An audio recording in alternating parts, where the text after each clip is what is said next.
Bismillahirrahmanirrahim. Assalamualaikum warahmatullahi wabarakatuh.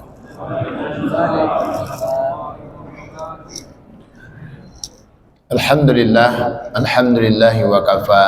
Wassalatu wassalamu ala rasulillahi mustafa wa ala alihi wa azwajihi wa dhurriyyatihi wa ashabihi wa ummatihi wa man wafa.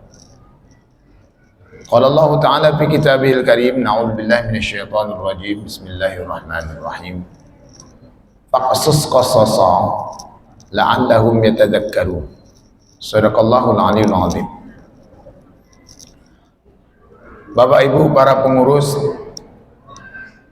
Masjid Ijtihadul Ummah, tokoh-tokoh masyarakat, alim ulama, cerdik pandai, orang tua-tua kita, rekan-rekan remaja, putra-putri, ibu-ibu majelis taklim, hadirin hadirat, tamu-tamu Allah yang besar tak dapat nak disebutkan gelar, yang kecil pun tak dapat nak dihimbaukan nama. Semuanya saya hormati, saya muliakan. Semoga lah pula kita semua dimuliakan Allah Subhanahu wa taala. Amin ya rabbal alamin. Alhamdulillah, segala puji hanyalah milik Allah, karena itu tiada tempat kita memuji melainkan hanya kepada Allah. Salawat juga salam, Allahumma salli wa sallim, semoga Allah limpahkan, curahkan ala nabiyina Muhammadin, pada nabi kita Muhammad sallallahu alaihi wasallam, wa ala alihi, juga kepada seluruh keluarganya, wa azwajihi, kepada istri-istrinya, wa dzurriyyatihi, anak-anak cucu cicitnya, wa ashabihi, juga kepada seluruh sahabat-sahabatnya, wa ummatihi, dan kepada semua umat-umatnya. Untuk umat-umat ini, semoga yang akan mendapatkan selawat dan salam dari Allah ini termasuk kita-kita yang berada di rumahnya malam hari ini, insyaAllah. Amin. Macam tak semangat apa? Amin. Bapak Ibu hamba Allah berbahagia. Allah dalam mengingatkan kita tentang sesuatu itu menggunakan metode kisah. Jadi Allah terkadang berkisah tentang sesuatu. Kisah itu untuk apa? Kisah itu kata Allah untuk mengingatkan kita akan Allah dan menjadikan ia sebagai pengajaran dari kisah-kisah itu. Karena itulah Al-Quran yang kita baca setiap harinya ini, yang setiap hurufnya mendatangkan pahala jika kita baca, dan ia akan menjadi petunjuk hidup kita. Oleh para ulama Quran, lebih dari sepertiga Al-Quran ini isinya adalah tentang sejarah. Sejarah kehidupan manusia pertama di dunia, sejarah penciptaan manusia pertama, sejarah para nabi dan rasul, sejarah orang-orang yang soleh, sejarah orang-orang yang aniaya,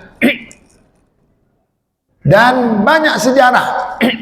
Karena itu pula salah satu nama dari surah Al-Quran ini ada namanya Al-Qasas. Arti Al-Qasas itu adalah kisah-kisah. Oh, berarti Al-Qasas itu kisah-kisah. Iya, kisah-kisah. Dah lama saya baca Quran Ustaz, tapi tak tahu artinya. Ya itulah artinya. Al-Qasas artinya kisah-kisah.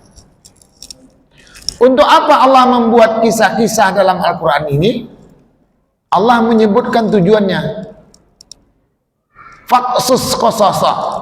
Muhammad, kalian kata Allah, ceritakanlah kisah-kisah yang sudah terjadi pada masa lalu itu, la'allahum yatadzakkarun, agar mereka-mereka termasuk kita-kita mengambil pengajaran. Tadzakkarun satu akar kata dengan zikir. Artinya dengan kisah ini kita mengingat Allah. Karena dalam kisah-kisah itu Allah mengambil peran, ada nasihat, ada peringatan agar kita tidak melakukan andaikan itu merupakan ujung dari sebuah kisah yang jelek, dan ambil pengajaran positif jika itu adalah hal-hal yang mengabarkan akan kebaikan. Pada malam hari ini kita akan berkisah satu di antara sekian banyak kisah yang ada Al-Quran, yakni dikisahkan dalam surah Shad ayat 21 dan 25 sampai 25. Di kisah ini Allah bercerita tentang Nabi Daud alaihissalam. Nih mohon maaf, kisah ini memang agak kurang enak didengar oleh ibu-ibu, tapi harus kita kisahkan, namanya pengajaran. Apanya yang kurang enak? Karena Nabi Daud ini punya istri 99 orang. Banyak ya. Jadi bapak-bapak silakan untuk membayangkan. Bayangkan aja macam mana wak punya bini 99. Tapi bayangkan aja. Tapi ibu-ibu tidak usah risau. Kamu tengok dari segala wajah bapak-bapak kok. Ini semuanya di bawah penguasaan ibu-ibu. Ya, kita cerita aja. Memangnya Ustadz olah enggak juga. Kamu cerita aja. Ini pengajarannya yang harus kita ambil, bukan berisi 99-nya. Sebenarnya kalau waktu kita cukup, kita boleh ceritakan siapa Nabi Daud itu. Lalu bagaimana dia mendapatkan kerajaannya. Karena Nabi Daud ini adalah salah satu nabi yang menjadi raja. Nah, nabi-nabi Allah itu ada yang langsung sebagai pemimpin, menjadi raja. Termasuk Nabi Muhammad, walaupun tidak sebagai raja, beliau juga sebagai pemimpin. Dari sini memberikan maklumat kepada kita bahwa jadi orang yang mengerti tentang agama ini juga harus melek tentang politik. Sebabnya nabi-nabi kita dulu ada yang jadi raja. Jadi jangan lagi Bapak Ibu berkata, kadang ada ustadz-ustadz kita yang masuk organisasi politik, ikut menjadi caleg, ikut menjadi wali kota, ikut menjadi bupati, gubernur dan segala macam. Kadang sebagian masyarakat, kok ustadz lah masuk politik, kalau tidak topek, kalau sosek lah. Itu salah. Karena dulu Allah telah menggambarkan bahwa para nabinya itu ada yang menjadi raja dan sebagai pemimpin. Apa maksud Allah mengkisahkan ini?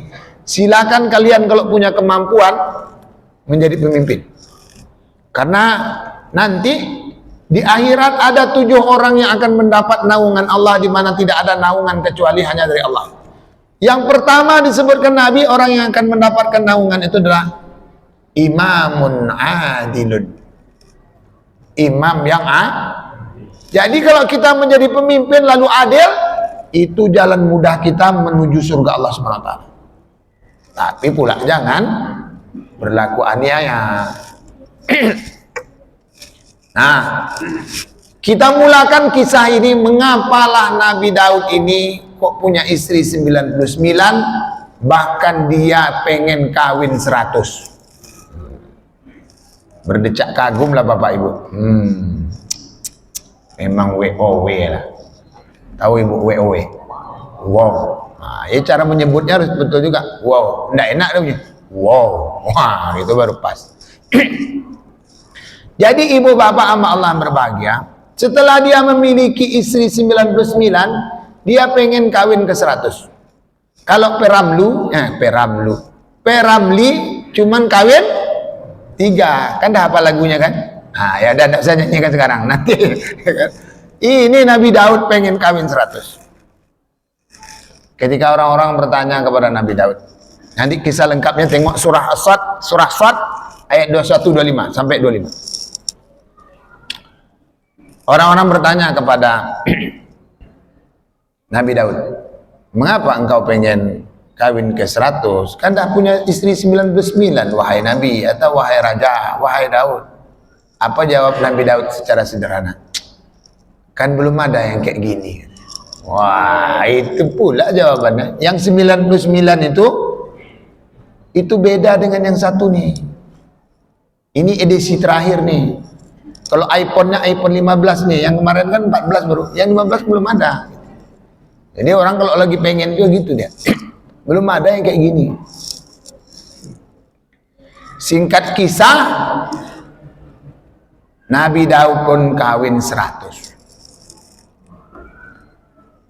Namun ada yang kita perlu diskusikan lebih jauh setelah ini.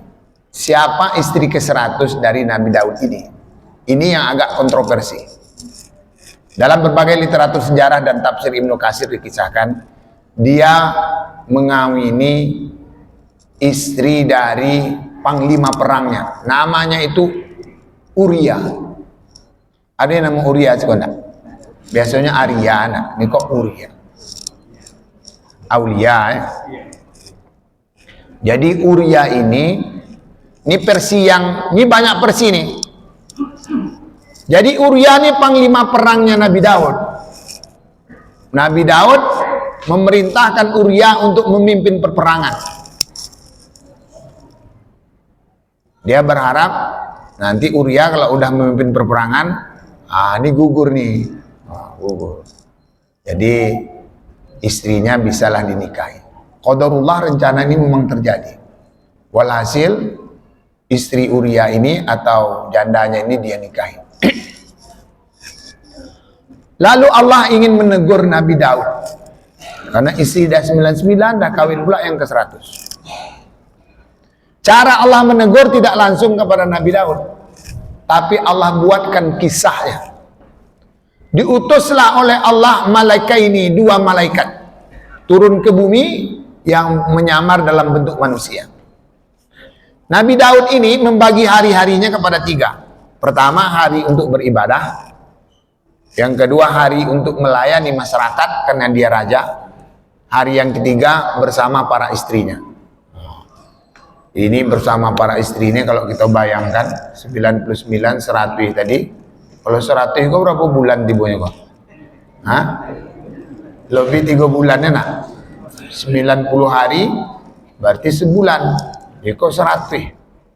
Jadi kalau ibu jadi istri pertamanya berjumpa hari kok berarti 100 hari lah bisa jumpa. Itu kalau nyundak dinas luar. Kalau banyak dinas luar tentu tambah jauh. Ibu bapak sama Allah yang berbahagia. Terus 2 malaikat ini tadi menyamar sebagai manusia, datanglah menemui Nabi Daud. Namun qadarullah ketika itu adalah hari ibadah dari Nabi Daud. Kalau dia sedang beribadah, itu ada pengawal di depan, tidak boleh diganggu. Masyarakat tidak boleh datang, istrinya pun tidak boleh datang.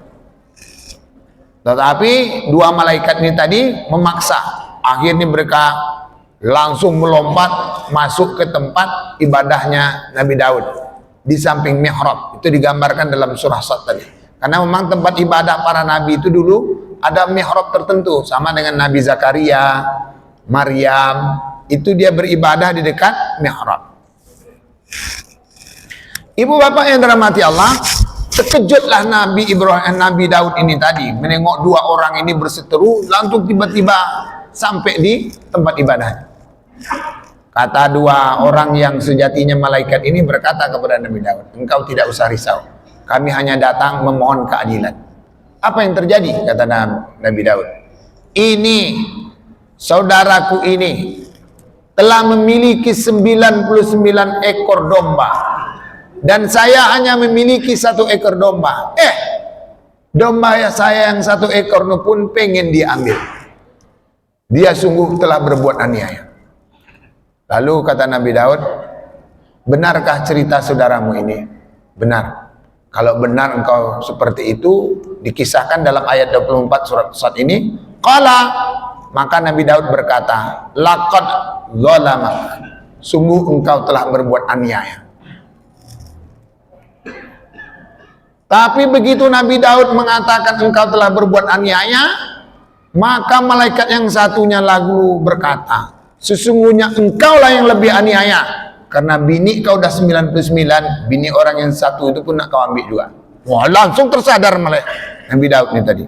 Maka dia disebutkan dalam surah Sad ayat 24 ini, Nabi Daud langsung beristighfar, fastaghfara rabbih, maka dia beristighfar kepada Allah. Baru dia nyadar, rupanya tadi itu tidak sadarnya dong. Jadi kalau ada suami ibu nak pengen kawin lagi, mungkinnya lagi tidak sadar. Maka sadarkan dia. Ternyata Nabi Daud ini kawin ke 100 itu tidak sadar dia, ya kan? Tidak sadar artinya dia sudah berbuat aniaya untuk hal-hal seperti itu, ya kan? Wa kharra raki'an, lalu dia bersungkur sujud kepada Allah Subhanahu wa taala, wa anam, dan dia bertaubat kepada Allah. Dalam kisah yang lain disebutkan bahwa sujudnya Nabi Daud alaihissalam ini sambil menangis, saking lamanya sujud, bekas air matanya itu udah tumbuhan. Wah, walaupun ini tidak sepakat, katanya ada cerita Israeliat, tapi yang jelas intinya menyebutkan bahwa Nabi Daud ini menyesal akan perilakunya itu.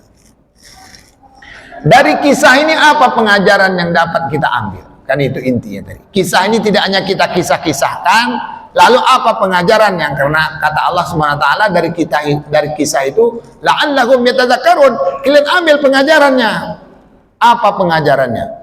Memang menjadi karakter kita manusia ini, hidup ini tidak akan pernah puas.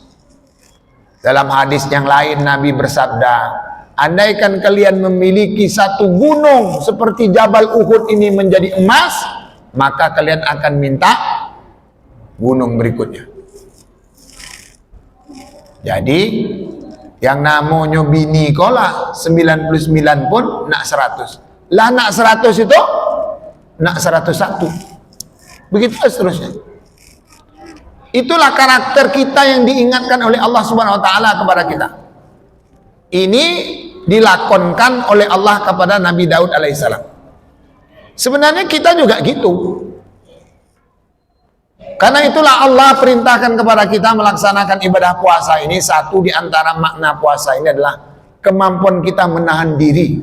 Istri kita di siang hari tidak kita campuri, tidak kita gauli, padahal dia halal. Allah ingin ajarkan kepada kita kemampuan menahan diri dari sesuatu yang halal, sehingga kita akan lebih mudah untuk menahan diri dari sesuatu yang haram. Itu sebenarnya nilai pertama. Yang kedua, karena itulah kalau kita tengok pada hari ini banyak orang-orang yang tak pernah puas, atau kita sendiri yang tidak pernah puas, ya ingatlah kisah Nabi Daud nih. Untung Nabi Daud ini masih diterima taubatnya oleh Allah, karena dia Nabi. Kalau kita yang kebablasan melakukan hal serupa, taubat kita belum tentu diterima. Kan ini dia masalah. Atau kita akan mengalami nasib tragis seperti yang diceritakan di berbagai media. Ada seorang laki-laki yang ngasih nak bebini juga rojo. Pala ati bininya. Pas tengah malam tidur, potong, ikoi membuat masalah kok. Nah, sama-sama tidak dapet gitu kan kacau. Nah, karena itu jangan macam-macam, kan? Nah, Bapak Ibu hamba Allah yang berbahagia, hari ini kalau kita saksikan perilaku-perilaku dari oknum-oknum orang-orang tertentu, sudah inyo jadi bupati, sudah tu bininya pula, enak, sudah tu anaknya pula, sudah tu siapa lagi? Oh, menantunya. Kamu tak tahu tu siapa tu, ya kan? Kita ini menceritakan ini tidak untuk menilai orang ya, kita hanya untuk mengingatkan diri kita. Kadang memang begitu. Lalu para pengamat berkata, ini kita kan semua punya hak memilih dan dipilih. Yang memilih kan masyarakat. Kita kan cuma mengajukan, kalau misalkan tidak suka, ya nggak apa-apa. Wah, kan begitu. Karena masyarakat ini sebenarnya NPWP aja. Tahu Bapak Ibu NPWP? Bukan nomor pokok wajib pajak. Nomor piro, wani piro. Wah, makanya dikondisikanlah. Kalau Bapak pilih ini begini, kalau Bapak pilih gini. Jadi yang dilanggar oleh Nabi Daud di sini bukan hukum. Kalau hukumnya memang nggak apa-apa, karena memang syariat Nabi Daud kala itu tidak ada pembatasan jumlah istri. Ketika itu jumlah istri ini masih unlimited. Wah, apa bahasa itu Pak? Tak terbatas. Selagi tolong, bantailah. Tapi kalau apa-apa yang dah pakai doping, teh talu soarai lah, teh talu anda usah lagi kan, memaya-mayakan badan aja tuh kan. Iko puding tak tanggung lah, dua tahap akhirnya kolesterol naik, kan kacau. Iko Nabi Daud memang punya kemampuan tersendiri. Kalau Laila tak tolong, ngapo lo Lai, ya kan? Nah, Bapak Ibu hamba Allah yang berbahagia, Memang Nabi Daud tidak melanggar aturan hukum, tetapi yang dilanggar oleh Nabi Daud ketika itulah kepantasan. Apa namanya, Bu? Kepantasan. Jadi dalam hidup ini ada nilai moral atau etik. Ya. Inko ambo bawa lah orang rumah ambo ke jalan Pandawa kok. Di jalan itu ambo peluk-peluk, ambo cium-cium bini ambo tuh. Boleh enggak? Hah? Boleh lah bini-bini ambo, kecuali bini orang. Kan bini ambo. Tapi itu tidak pantas, tidak patut. Mengapa lah di jalan-jalan ke pulau? Bawalah ke rumah. Gitu ya kan? Jadi ini kepantasan dan kepatutan ini yang terlanggar. Jadi kita ini tidak serta-merta harus hukum boleh, tidak. Ada hal lain yang perlu kita pikirkan. Memahami akan kepantasan inilah maka suatu ketika tatkala Umar bin Khattab ingin mengakhiri masa jabatannya sebagai khalifah, dia kumpulkan beberapa sahabat besar lainnya. Di antaranya ada Utsman bin Affan, Sa'ad bin Abi Waqqas, Zubair bin Awam, Abdurrahman bin Auf, Thalhah bin Ubaidillah, Ali bin Abi Thalib. Ada 6 orang yang dikumpulkan. Kata Umar, kalian berundinglah, berembuklah, siapa kira-kira yang akan kalian pilih menggantikan saya. Ikut tim promaturnya kok 6. Ternyata Umar itu paham dia. Kalau 6 berarti ganjil ini, kalau 2 calonnya nanti bisa draw 3-3. Kalau kalian nanti tidak bersepakat, kata Umar bin Khattab, maka kalian mintalah suara dari Abdullah bin Umar, anak dia. Tapi Abdullah bin Umar ini hanya boleh memilih, jangan kalian pilih. Karena tidak pantas dan tidak patut, sudah saya yang memimpin, setelah itu anak saya pula lagi. Itu yang dijaga ya. Tapi kalau awak gini memang kalau dapat sudah awak ya tentu anak awak. Ini mirip-mirip Nabi Daud tadi. Nah, Bapak Ibu hamba Allah yang berbahagia, inilah kisah yang Allah ajarkan kepada kita agar kita memiliki rasa kepekaan, kemampuan menjaga etika dan attitude, sehingga ilmu-ilmu yang kita pelajari ini sejatinya kita tunaikan untuk kita buat pada diri kita masing-masing. Sebab itulah dari ilmu yang banyak ini Nabi mengajarkan kita sebuah doa.